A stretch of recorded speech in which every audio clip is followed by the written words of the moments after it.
One of the things people think when it comes to marriage counseling or premarital counseling is that I'll just have a conversation about it. One of the biggest misconceptions is that we have a husband and we have a wife, and they will air their grievances one after another. And actually, they will sit there and the therapist will listen, and then they will leave thinking, what just happened? There are more wounds now. I didn't know you thought that about me. I didn't know we had all these issues at hand. And one of the things I've seen over and over again when it comes to marital counseling in particular is that there is a severe lack of a framework. You know, when you look at different faiths, whether it be the Christian faith or the Jewish faith, they have frameworks. For example, Gottman comes from the Jewish faith, or you have a symbis assessment from the Christian faith that have different frameworks and how to help their communities. When it comes to the Muslim faith, we don't have a framework at all, actually. And one of the things that we need to start developing is a framework that addresses the culture, right? Because there's so many different types of culture, whether from Africa, whether from Indo-Pak area, whether it be from the Middle East, right? So Malaysia, so many different countries, so many different cultures, and so many technicalities. For example, with nikah, how to get married, how does divorce work? There's so many small technicalities that where is the framework from which we operate from, right? It can't just be a conversation. We have to operate from somewhere. So one of the things that we do whenever we take on a client, whether it be a couple or one spouse that first comes on and then the other spouse comes on later, what we do at that moment, right, is we show them our step-by-step process. So we have a 12-week program, and the purpose of the 12-week program is to go through our framework. So let me first describe to you what our framework is. We call it the SMR Framework, right? It comes from the ayah of the Quran, وَمِنْ آيَاتِهِ أَنْ خَلَقَ لَكُم مِّنْ أَنفُسِكُمْ أَزْوَاجًا لِتَسْكُنُوا إِلَيْهَا وَجَعَلَ بَيْنَكُم مَّوَدَّةً وَرَحْمَةً إِنَّ فِي ذَلِكَ لَآيَةٍ لِقَوْمٍ يَتَفَكَّرُونَ. And from among his signs is that he created for you spouses to accomplish three things, so that you get tranquility, that you get love, and you get harmony or mercy. So if we look down here, right, this is the SMR framework, the SMR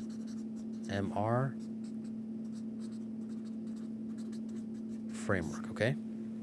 And essentially, you'll see in between here, there are the three elements from the ayah.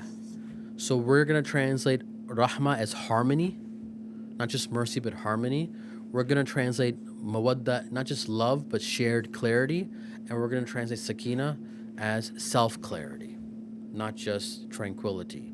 And how do we develop these three elements? This is very important because sometimes the biggest question I get, the number one question I get is, what are the roles and responsibilities of a husband and a wife, right? That's the number one question I get. And I can give them the answer. This is the role of the husband, this is the role of the wife. And I just want you to think for 1 second. Do you think when I talk to a couple and I tell them the roles and responsibilities of a husband and wife, that they leave that room and their marriage gets better? No. So I think one of the biggest shifts that we have to make is we should not focus so much on roles and responsibilities as much as we focus on values.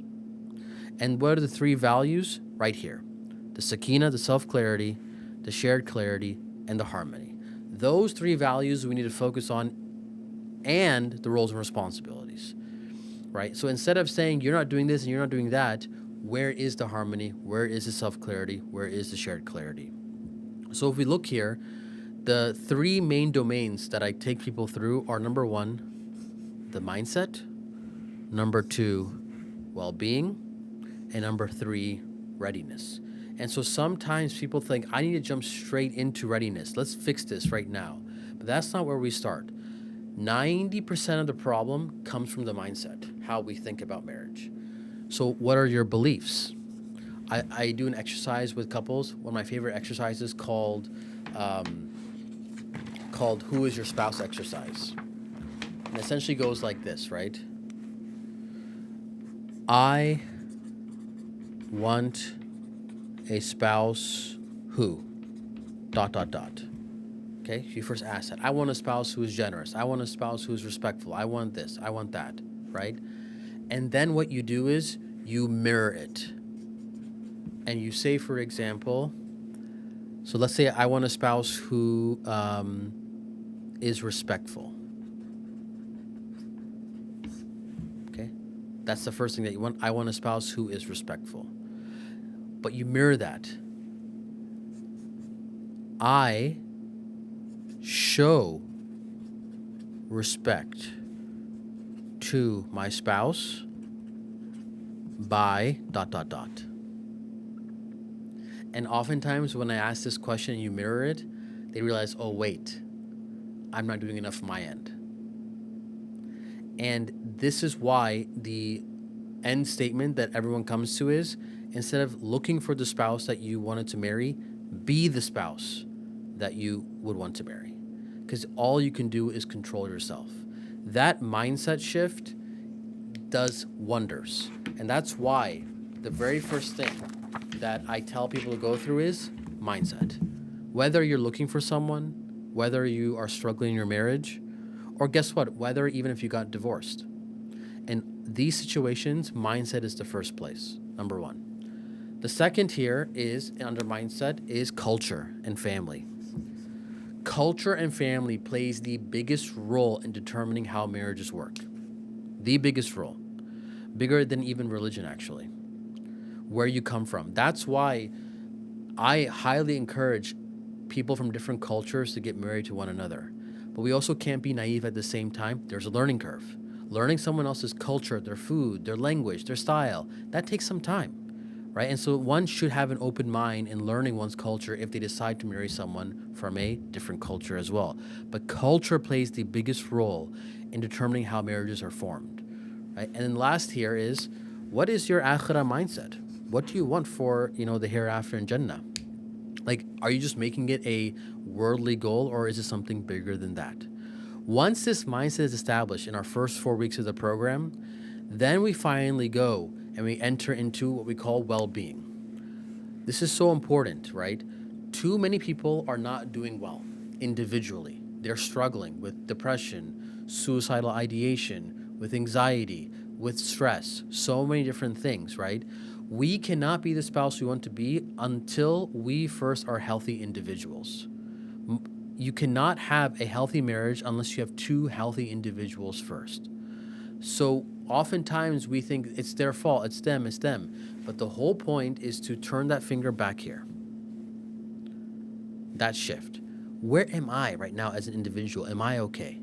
And that's why we focus on the self.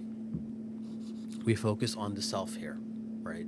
There's a beautiful activity that I tell people to go through, which is called the Johari window.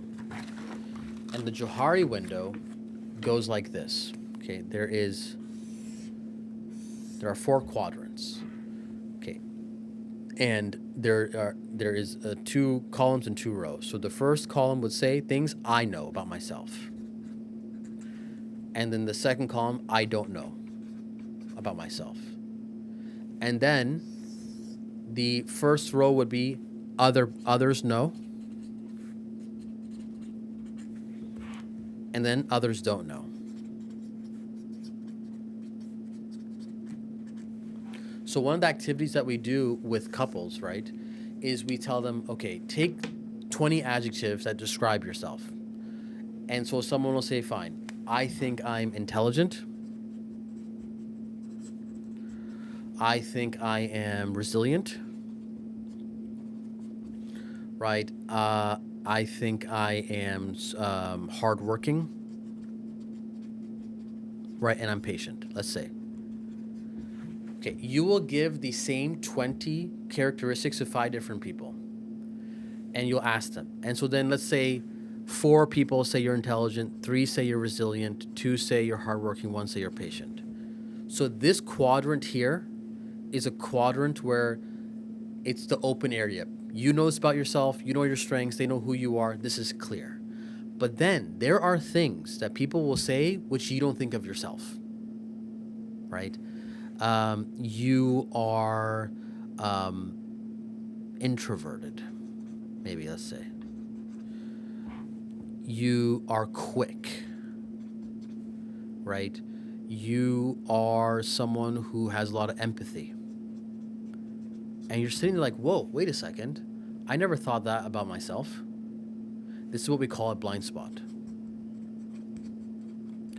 we need to address this. Why do you feel like you're not these things? Where is that coming from? And then you have here, this here are things that you think of yourself, but others don't know this about you. Let's say that you know that you are someone who is careful, but no one said that about you. Why do you think you're careful, but others don't see that in you? It's not like you have to convince them. It's an internal introspection of where is that coming from? And then if there are other characteristics here, this is where growth needs to occur. I love this activity, and this is an activity I think everyone should do. And if you ask 5 people, by the way, ask your siblings. Siblings give the best and most honest and raw, descriptions. And so sometimes it's a little brutal at the same time, but ask your siblings and they'll give you something really raw. But this is a way you can develop yourself. Like, who am I first? Before I talk about the marriage and who the spouse is, I have to know who this person is, right? Because that's all I can control. So we go back to the model here. That's something that we focus on. Then the other thing here is communication. Communication is so important, right? How do you communicate with your spouse? And there's so many different communication styles, but the one thing to keep in mind when it comes to communication, the number one skill that everyone needs to learn when it comes to marriage is going to be the skill of empathy.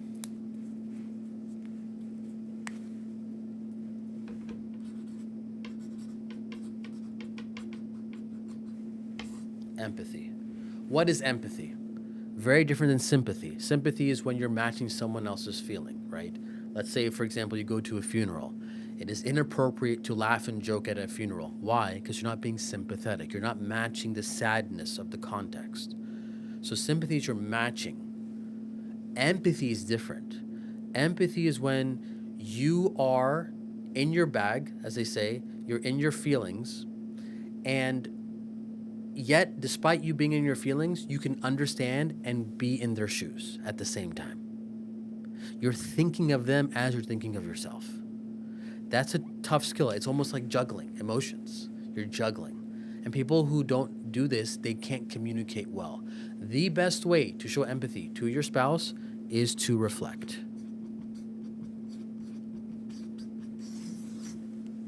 I can't tell you how important of a skill that is. Reflect what they say. On average, you should reflect your spouse 5 to 7 times. I can't believe you came home late. You're upset. Yeah, I'm upset because you came home and I have to do everything else. You're overwhelmed.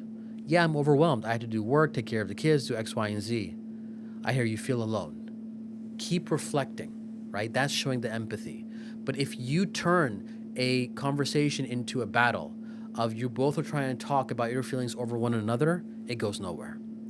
Take turns in speaking, communicating to each other versus talking at the same time. It never goes anywhere. And sometimes when the conversation gets very intense, what I even say is take a break, put a timer on, 5 minutes each, and just do reflecting. Just pure reflection. Just you feel. You will see that something as simple as that goes a long way in terms of communicating. The next is repair. You can't avoid all arguments, and nor are you supposed to, right? But couples who do really well know how to repair. They're really good mechanics. Be a good mechanic in your marriage. You have to know how to change the oil. You have to know how to change a flat tire. You have to know how to do these things in your marriage as well. Be a good mechanic. Only then, after 8 weeks that a couple goes through this process, only then are they finally ready to work on the actual stuff. And a lot of couples don't realize that. They think, let's just go straight into it. No, you're not ready to get into it because there's so many things in the background, deep-rooted issues that we first have to handle. Once we do this, we have seen great change. Then we can start talking about what are your roles? What does finance look like? What does intimacy look like? And what does nikah look like? And usually in these last 4 weeks, if a couple decides, listen, we did everything and we want to go our separate ways, then we can talk about what that looks like. But there are also couples who realize, hey, we want to still stay together. And then this is also great for premarital, right? Because If you can do this before you get married, you can already have a great foundation built up. But having one conversation about marriage is not enough. Marriage is huge. You have to go through a transformative process. And so this is our 12-week program based on the SMR framework. And if you are able to do this, you can see great change, and we would love to see you in our program, inshallah.